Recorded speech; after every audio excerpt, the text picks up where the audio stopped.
시청자 여러분 안녕하십니까? 굿모닝 인포뉴스 경제온풍 시작합니다. 차세대 AI 반도체의 심장이라고 불리는 HBM4의 격전이 벌어지고 있습니다. 지금까지는 HBM 시장을 독점해온 SK 하이닉스와 반전을 노리는 삼성전자 그리고 엔비디아의 삼각구도가 반도체 시장의 판도를 좌우할 전망인데요. HSL 파트너스 이용수 대표님 모시고 한번 이 얘기 정리해 보겠습니다. 어서 오십시오. 네, 안녕하십니까? HBM4가 이제 상용화되는 문턱에 와 있다. 그런 시점인데요. 엔비디아가 내년 1분기에 콜 테스트를 완료할 예정이다. 콜 테스트라는 게 맨날 쓰긴 하는데 이게 어렴풋이는 알고 있는데 네네. 이게 본격적인 양산과 무슨 관계가 있습니까? 일단 뭐 크게 보면 이제 콜 테스트라는 게 여러 단계가 있긴 하지만 우리가 이제 흔히 이야기하는 콜 테스트라고 하면 엔지니어링 샘플을 제시해서 이제 콜을 받는 단계가 있고요. 그리고 이제 커스터머 샘플 제시해서 콜을 받는 게 있는데 이 콜이 퀄리티, 퀄리피케이션 아. 이제 승인인데요. 예. 근데 이제 그 엔지니어링 샘플이라는 거는 예. 그냥 이제 그 HBM 단품, 음. 그냥 요 칩 자체로 엔비디아한테 제시를 하면요. 그걸 가지고 설계나 이제 여러 가지 오류들 같은 것들이 검증을 합니다. 그래서 문제가 없는지 이제 그 엔지니어링 샘플 단계에서 콜을 진행을 하고 있고요. 네. 뭐 엔지니어링 콜은 지금 SK하이닉스뿐만 아니라 삼성전자, 마이크론 다 어느 정도 이제 완료가 된 것 같고요. 네. 중요한 게 커스터머 샘플이죠. 이제 이게 최종 콜입니다. 맞춤형. 예, 맞습니다. 요게 그러면 HBM은 AI 가속기의 한 부분이잖아요. GPU하고 그렇죠. HBM을 2.5D로 이제 패키징해서 이제 그 TSMC의 코어스라고 하는 공정에서 이제 패키징해서 이제 최종 조립 단계에서 이제 검증을 하는 건데 그거는 지금 SK 하이닉스 정도만 통과가 된 걸로 파악되고 있고 그리고 이제 삼성전자하고 마이크론은 연내 통과 목표인 걸로 지금 파악이 됩니다. 전체적으로 봤을 때 콜 테스트가 완전히 통과된 업체는 아직 없는 거잖아요. 그렇죠. 지금 그렇죠. 하이닉스가 제일 앞서 있다라고 앞서만 봐야죠. 있고. 맞습니다. 그럼 이제 삼성전자가 솔직히 HBM3하고 HBM3 2에서는 좀 뒤쳐져 있었는데 이거 이제 HBM4에서 이제 삼성전자한테 기회가 오는 거 아니냐. 왜냐면 새로 이제 후보를 받아서 적합 업체를 선정해서 메인 공급자를 선택할 거 아닙니까? 네, 맞습니다. HBM 시장에서 뭐 사실 뭐 두 번 말하면 좀 잔소리지만 삼성전자가 굉장히 고배를 많이 마시고 그동안 여러 가지 했었는데 이번은 좀 통과될 가능성을 어떻게 보세요? 이번에는 납품이 될 것 같습니다. 오. 예, 좀 그렇게 기대를 하고 있고요. 예. 예, 정말 이제 삼성전자에서 사활을 걸고 있어요. 근데 사실 아직까지는 이제 수율이라는 부분에서 뭔가 좀 검증이 필요한데요. 근데 이제 뭐 지금 나오는 이야기로는 마진을 포기하고라도 무조건 진입하겠다. 그게 이제 지금 전영현 부회장, DS 부문장의 의지인 것 같아요. 그래야 될 것 같습니다. 네네, 맞습니다. 예, 수율은 사실은 만드는 공급자 입장에서 손해지 받는 사람 입장에서는 뭐 엔비디아 입장에서는 사실은 뭐 수율이 어떻게 되든 말건 좋은 제품을 받으면 되는 거니까. 맞습니다. 현재로서 말씀하신 대로 SK 하이닉스가 이제 HBM4 기술에 있어서도 이제 앞서 나가고 있고 뭐 3하고 3, 2는 당연히 독점 업체고 양산 체제까지 이제 3사 중에 하이닉스가 HBM4도 양산까지 제일 빠르게 할 수 있다 이렇게 제시가 되는 상태인데. 이렇게 빨리 움직인다는 거, 이 경쟁력을 장기간으로 봤을 때도 이것도 뭐 일단은 유리하다고 봐야 되겠죠. 맞습니다. 이제 그동안 엔비디아하고 오랫동안 이제 공동으로 개발을 해왔잖아요. 그렇죠. 호흡을 많이 맞췄습니다. 맞습니다. HBM3부터 3 해왔기 때문에 그런 경험과 노하우들이 많이 쌓여 있어요. 네. 그리고 이제 엔비디아가 원하는 것들을 또 적시에 맞춰줄 수 있는 그런 시스템들도 돼 있고요. 근데 이제 시작하는 특히나 삼성전자 같은 업체들은 이제 그 동안의 시행착오를 2년이라는 시간이 필요했던 것 같고요. 그게 이제 어느 정도 왔지만 아직까지는 여전히 기술 격차가 있다라고 봐야겠죠. 그렇죠. 네. 삼성전자가 더 분발을 해야 되는 그런 상황인데 엔비디아가 알려진 바로는 이 그 콜 테스트 자체도 그렇고 납품하기까지 굉장히 까다로워요. 엄청나게 요구를 많이 하고 이걸 이제 SK하이닉스가 이제 밑에 시켜줬다. 이제 이 적합성을 이제 맞춰줄 수 있다 하는 건데 완벽하게 이제 통과를 해야 되는 건데 누가 먼저 통과하냐가 관건 아닙니까? 그렇죠. 이게 사실 근데 뭐 좀 뻔한 스토리라 지금 어쨌든 3파전이잖아요. 메모리 회사 3파전인데 SK하이닉스가 계속 앞서 있었고 상반기만 해도 분위기가 마이크론이 마이크론. 약간 좀 또 삼성전자보다 좀 앞서가는 이제 그런 분위기가 있었고 삼성전자가 그때는 굉장히 좀 상태가 안 좋은 거였는데 최근 분위기로 보면 어쨌든 마이크론보다는 삼성전자가 좀 나아지고 있는 것 같긴 해요. 다행이네요. 네. 예. 그 이유는 이제 결국 그 HBM4에서 그 베이스 다이라고 하는 제일 밑에 깔리는 시스템 칩 있잖아요. 예. 그 베이스 다이 위에다가 D램을 쌓는 구조지 않습니까? 근데 이제 베이스 다이가 당초 어떤 설정했던 그 스펙보다 성능보다 더 상향해야 될 이유가 생겼어요. 근데 그렇게 되다 보니까 지금 마이크론이 조금 이제 어려움이 있는 것 같습니다. 이게 아주 기초적인 질문인데 네. 시청자 여러분들도 궁금하고 저도 이제 확실하지 않아서 여쭤보는 건데 이제 데이터 센터에다가 서버가 네. AI용으로 이제 많이 쓰니까 쓰고 HBM이 왕창 들어가고 이 GPU도 왕창 들어가고 GPU하고 HBM의 관계는 어떤 관계인지 제가 좀 쉽게 설명해 줄 수 있습니까? 네, 일단 그 AI라는 건 연산이 굉장히 많이 필요한데요. 네. 굉장히 고급 연산이 필요한 건 아니에요. 굉장히 다량의 데이터들을 단순 연산이 굉장히 많이 필요합니다. 그래서 GPU라는 거는 보면 그 우리 CPU하고 GPU하고 굳이 비교를 해보자면요. 네. 연구소에 석박사급 굉장히 뛰어나신 분이 한 두세 분 계세요.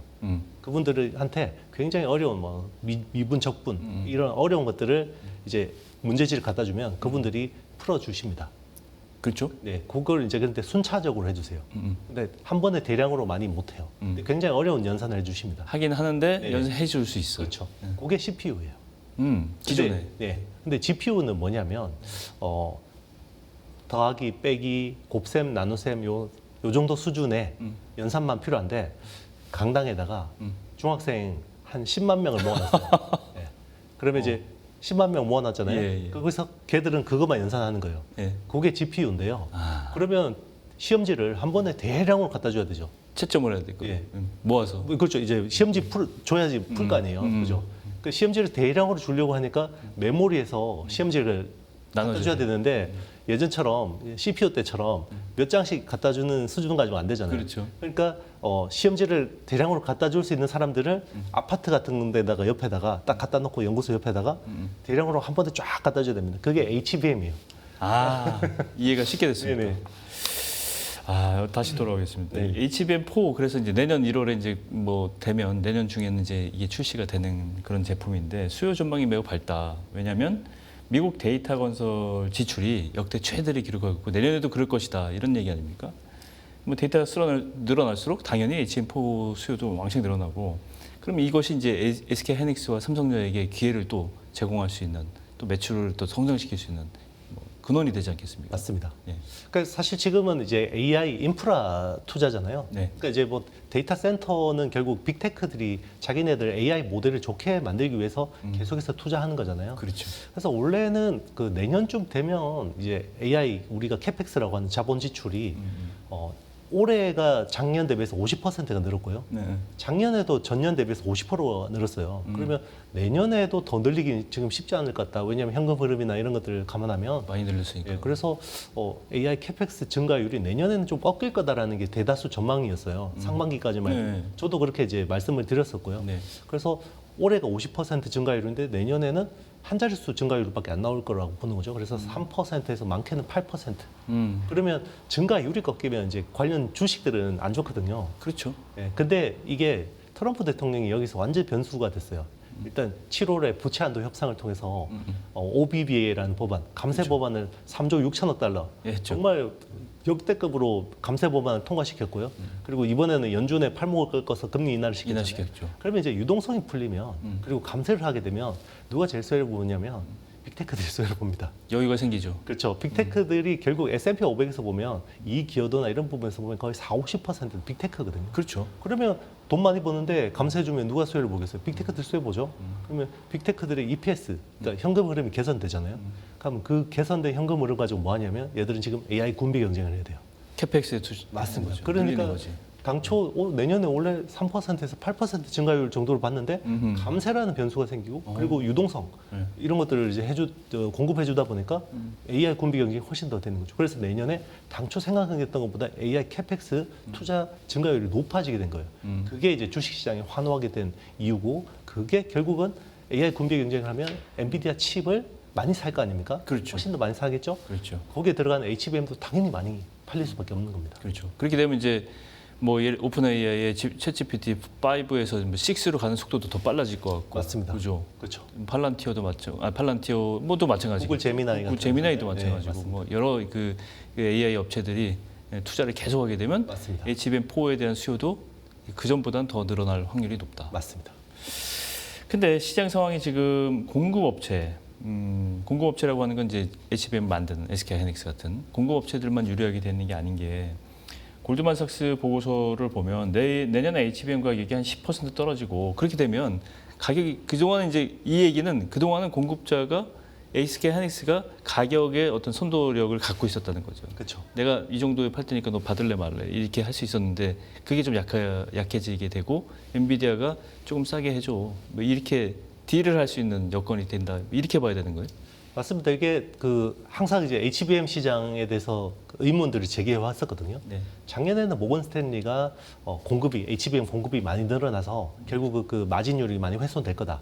그래서 공급 과잉이 올 거다. 겨울에 온다라고 해서 보고서 냈다가 올해 완전히 틀려서 반성문 썼거든요. 그래서 이제 최근에는 또 골드만삭스가 같은 얘기잖아요. 네, 내년에 또 공급 과잉이 올 거다. 자, 그 논리는 제가 조금 전에 앵커님하고 말씀드린 것처럼 우리 수요 측면에서 보면 HBM이 더 늘어날 수밖에 없잖아요. 그렇죠. 네. 그러면 여기서 공급 과잉이 되려면 공급이 훨씬 더 많이 늘어나야겠죠. 수요 늘어나는 더 늘어나야 거보다. 되겠죠. 자, 그 논리가 결국은 SK 하이닉스뿐만 아니라 삼성전자하고 마이크론이 HBM을 많이 공급할 수 있을 거다. 그리고 생산 수율도 많이 올라가서 잘 만들 거다라는 그 얘기죠. 전제거든요. 그렇죠. 근데 이제 벌써 삐걱거리고 있어요. 마이크론이 지금 베이스 다이의 어떤 기술적인 문제 때문에 공급을 적시에 못하게 될 가능성이 높아졌고요. 최근에 마이크론이 어떤 톤으로 이야기했냐면 HBM 원래 공격적으로 하려고 했는데 지금 서버용 DDR5도 잘 팔리니까 HBM은 조금 슬로우할 수도 있을 것 같아요. 이런 변명하는군요. 식으로, 맞습니다. 이런 식으로 톤을. 그러면 마이크론이 당초 공급할 걸로 했던 것들이 좀 물량이 빠질 수가 있잖아요. 그렇죠. 그리고 이제 삼성전자도 원래 당초 원래 올해 평택 P4에다가 막 투자하기로 했던 그 캐파가 원래는 처음 보도상으로는 5월 한 8만 장 정도의 캐파였거든요. 네. 근데 최근에 약간 톤다운했어요. 6만 장 정도로. 그러면 저것도 삼성전자도 그러면 생각보다 공급을 많이 할 수 없겠네. 공급을 못 하겠네. 그래서 이제 사실 그걸 믿고 엔비디아가 원래 5월, 6월에 끝나야 되는 내년 그 물량 계약, 그러니까 SK 하이닉스하고 하던 원래는 5월, 6월에 다 끝나거든요. 네. 근데 아직까지 사인을 안 하고 있어요. 내년 물량에 대해서. 근데 지금 보면 엔비디아한테 계속 불리해지고 있잖아요. 그러네요. 네, 그러니까 최근에 SK 하이닉스 주가가 갑자기 급등한 이유가 여기 있는 겁니다. 그렇군요. 네. 계속 독점적인 지위를 유지할 수 있을 가능성이 높아진다는 거죠. 또. 그렇죠. 이제 어쨌든 독점 구조는 좀 이제 깨질 수밖에 없는데 이제 독점이 깨지면서 마진이 훼손될 거다. 왜냐하면 경쟁자가 들어오니까. 그러니까. 자, 그 아이디어였는데 지금 보면 독점은 깨지지만 마진율이 훼손될 것 같지는 않다. 이런 이제 흐름으로 가는 거죠. 그렇죠. 엔비디아가 지금 기다리고 있는 게 내년 하반기에 출시될 AI 반도체 루빈이잖아요. 네. 근데 이제 지금 블랙웰 시스템을 쓰고 네, 있고. 맞습니다.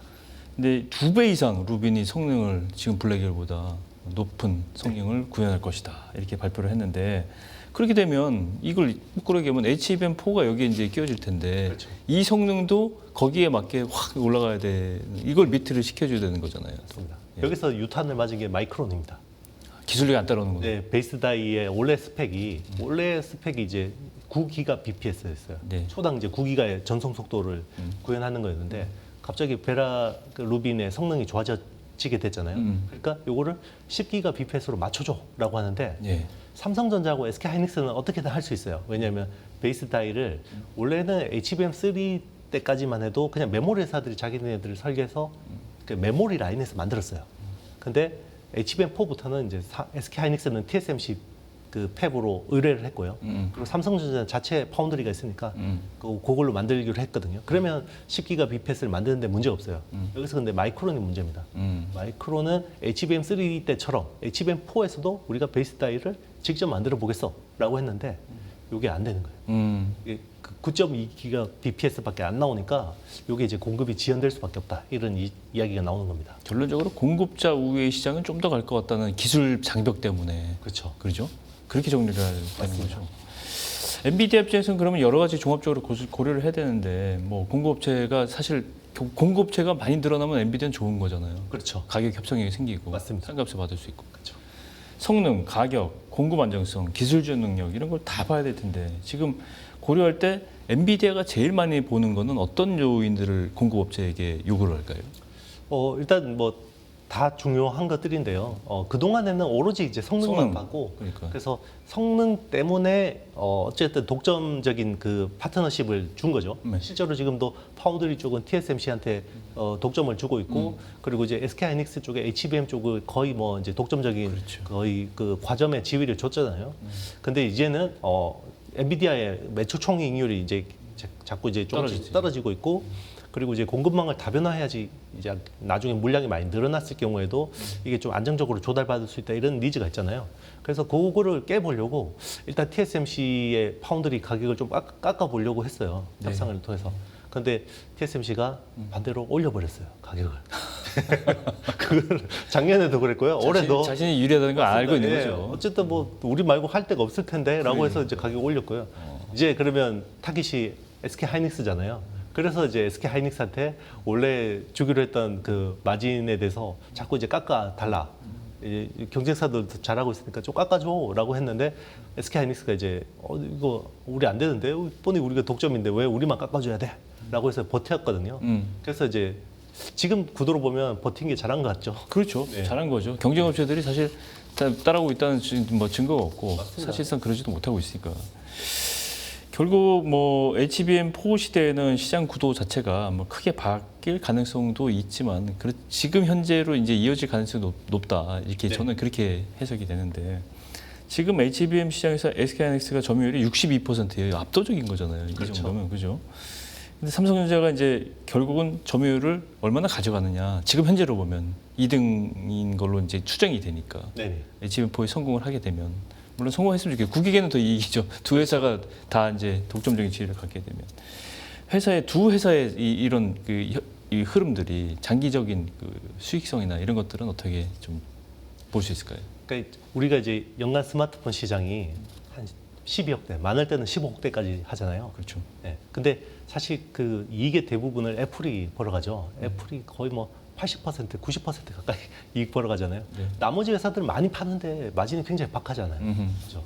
그러니까 요 HBM도 똑같습니다. 이제 올해 연간 시장이 한 430억 달러 정도 되는데요. 네. SK하이닉스는 100달러 팔면 한 60불이 남아요. HBM 팔면. 예. 근데 지금 삼성전자는 어쨌든 HBM4부터는 엔비디아 쪽에 들어갈 것 같긴 한데 네. 예. 100달러에 팔면 과연 돈이 남을지 모르겠어요. 예. 그게 다른 겁니다. 두 회사가. 그렇죠. 예.